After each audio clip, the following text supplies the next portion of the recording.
Hello there, my name's Ms.RedNebula and welcome to another Game Dev Diary. In this case, I'll be talking about the making of Just A Circus for the Community Game Jam. The Community Game Jam was a one-week jam that started on August 24th and ended on the 31st. That means 1 week to make a full game, and in fact, every asset, including music, art, everything had to be made during the jam time.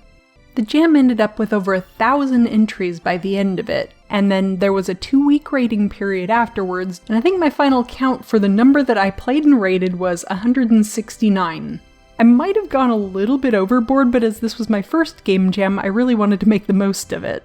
And there were a lot of amazing games out there, let me tell you. It's amazing what people can do in just 1 week. The theme of the game jam was announced on the 24th, which was "The Game is a Liar." So, day 1, August 24th. I actually had a birthday dinner for a friend of mine that I was going to that day, and I was thinking, oh, is this a good idea? I'm gonna basically spend the first day, driving into town and driving back and all of this, and that turned out to be a really good time to spend some time brainstorming. So the majority of the first day was brainstorming, and then when I got home in the evening, I started doing some sketches and kind of pinpointing what the idea was and how I wanted to approach it. Just A Circus is a puzzle platformer featuring a little bear character. As you can see, I was experimenting with whether or not I wanted him to be a bear or a monkey first off, and he is trying to collect these flags at his circus home. Or, well, that's what you're led to believe. Obviously, there's gonna be some spoilers over the course of this video, because I'm gonna show you how I made this whole thing, so if you haven't played the game yet, I highly recommend you go do so if you want to beforehand. It's free, it's playable in browser, as long as you're on a computer, and I'd like to say I'm really happy with how it turned out, so I hope you give it a shot. And do let me know what you think. On the 25th, the work began in Unity. The first thing I did was created a simple character controller with movements for left, right, and jump with a ground contact check. Of course, with the platformer, the most important thing is making sure that your character feels good to control and is fun to move around the screen. So you just start with a fairly empty scene like this and move around and adjust settings until you're happy with how it works. I'm starting out with just simple shapes, and you'll see that is the case for quite a while before I start adding any kind of graphics, because I just wanted to make sure everything felt good to play before I started concentrating on making it look good. The next thing I did was add flags with triggers, a camera that flips between the main scene and then this hidden flipped scene. I created the objects that were going to be moved around, including a box and a ball. The ball turned out to be a bit tricky because I had this idea that I wanted it to be something that you would jump on to bounce. Thus, it was going to have a trigger that always stayed on the top while the ball itself was appearing to roll. I worked out how to do that, and as you can see here, I've got a couple of pieces on the ball showing this is the part that's rolling and this is the part that's going to stay still. And here I adjusted the properties of the ball and box so that the ball bounces when it hits the ground, and the box had a little bit more friction so it felt good to move around. It actually felt like you were pushing a physical object around. Now the ball has the script on it where the character starts bouncing when they jump on top of it, and you start bouncing kind of slowly at first, and it builds and builds and builds. Of course, with the theme of the game jam being "The Game is a Liar," the idea of going after the flag turned out to be a kind of a red herring. The first rule that you run into when you play the game is that if you touch the flag, you die. And I thought since there was going to be some sort of eldritch horror thing going on in this whole thing, that a fun way to do that would be to have this sort of death worm jump up from the ground and attack you. So here you see the death worm not looking particularly impressive just yet, but I do have the camera shake already implemented, and this thing just pops up from the ground. Nice surprise. Something else I knew I wanted to have was these portals. So I created a particle effect, one going in and one going out. And finally, I added in UIs for the pause and death screens. On August 26th, I started working on level 2. Here you can see the first part of it. And then in the first scene, I added the flip flag, I call it. Anything that's in the darker side is the flip zone. I had to call it something, so that just worked out. So the flip flags are always okay to touch. They will take you to the next scene. The flip flag now goes to level 2. I added a portal in level 2. The box now disappears when it touches the portal, and its counterpart appears in the flip scene. You'll notice I also made the box rectangular at this point because that was a little bit easier to form this stair step when you had two boxes stacked on top of each other.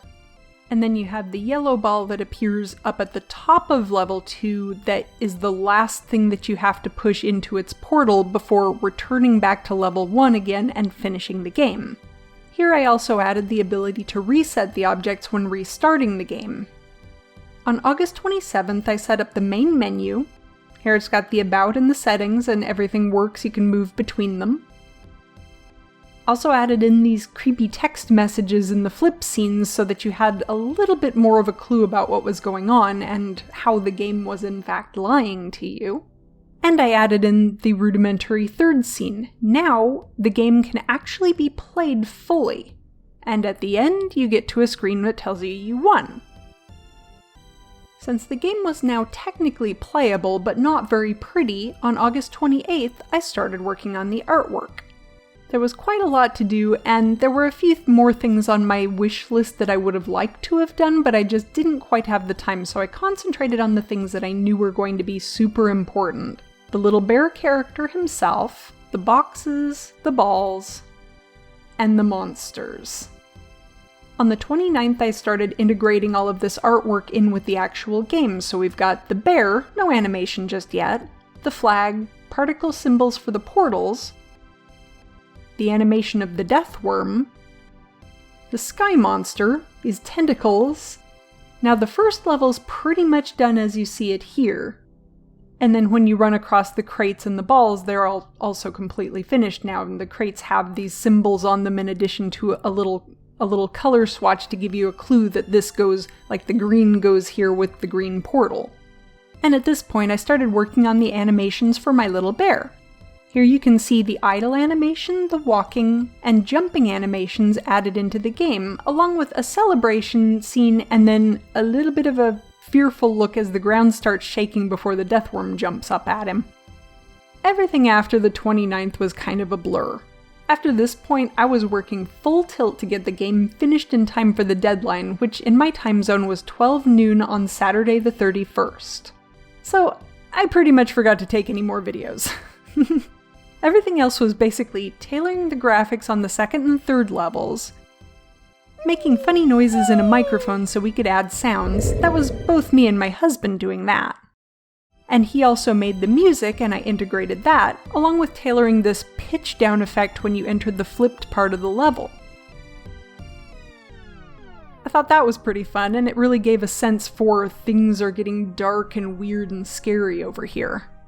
Finished putting the main menu together, and put together that text reveal animation that happens in level 3 where it goes from saying escape to there is no escape. Also did an animation of the sky monster when you win, and then that final win screen, instead of just coming up and saying you win, now has a little animation that plays and the character disappears off into the sky and is happy and wins the game. One thing that I really wanted to do for this jam was to make this playable in the WebGL, which is a way that you can play the game in the browser.